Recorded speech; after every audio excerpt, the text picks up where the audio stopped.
Here we're going to discuss vectors in 3 dimensions. Here we have a set of axes, an x-axis, a y-axis, and a z-axis.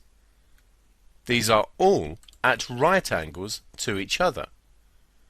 If you look at the corner of your room, the x-axis is where the floor meets the wall.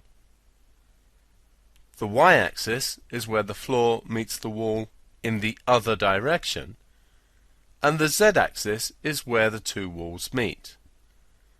If you want to describe the position of a point in the room, you can go so far in the x direction, so far in the y direction, and then so far in the z direction.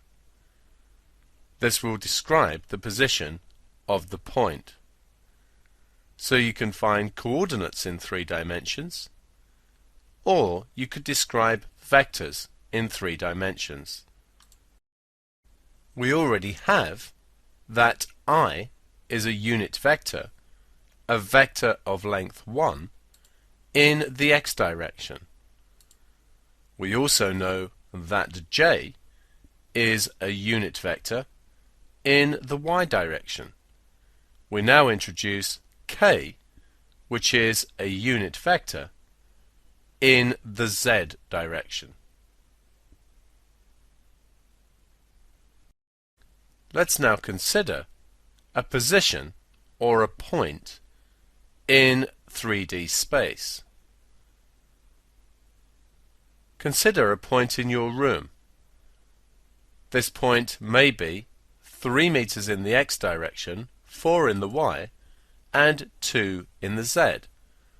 So if you start from a corner of your room, you walk 3 along one wall, 4 in the direction perpendicular to that, and then 2 up from the floor. As a vector, we describe a position vector as r, and this could be written as 3i plus 4j plus 2k.